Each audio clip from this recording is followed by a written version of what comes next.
Hi, the SI meteorologist Paul Dorian here on Tuesday, November 8th.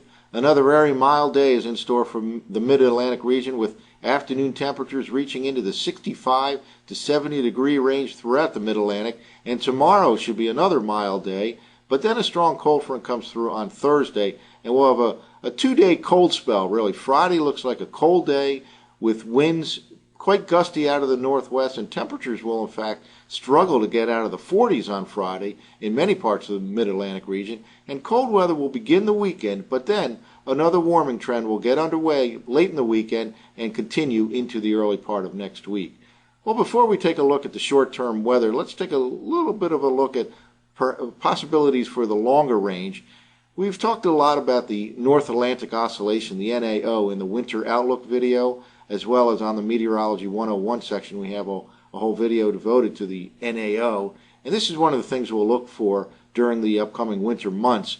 Right now, the NAO is in a positive phase. It's right here. This is the current reading of the NAO, about a +1. And you can see for the past several weeks, it's been neutral to positive. Now, typically, in the northeastern part of the U.S., when the NAO goes negative, that's when cold air can settle down into the northeastern part of the U.S., and you have an increased chance of snow during the winter months when the NAO goes positive. The forecast and the trend appears to be downward for the NAO. Right now it's +1, but over the next 10 to 15 days it looks like the trend is towards the negative side, and this probably indicates the potential for colder weather to move into the northeast U.S. Now we have this two-day cold shot coming Friday and Saturday. Then we warm up again by the early part of next week, and then another cold shot probably comes towards the middle to latter part of next week.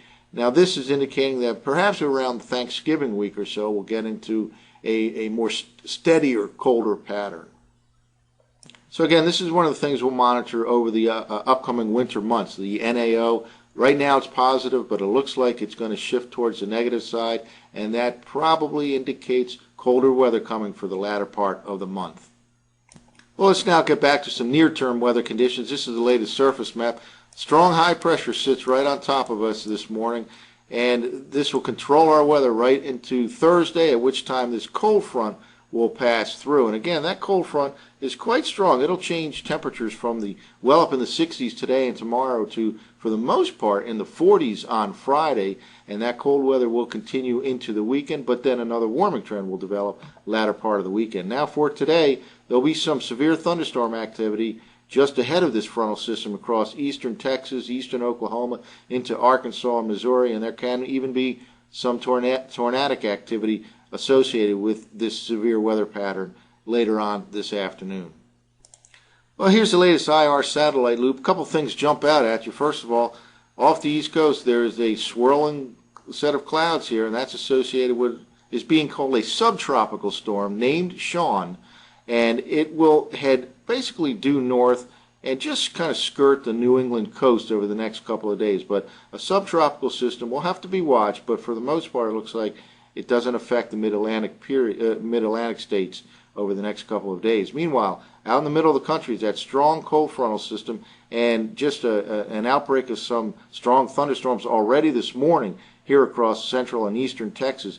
And this is the region to watch for severe weather later on today across eastern Texas, down through northern Louisiana and Arkansas and Missouri, just ahead of this frontal system. There were several tornadoes in the central Oklahoma region yesterday.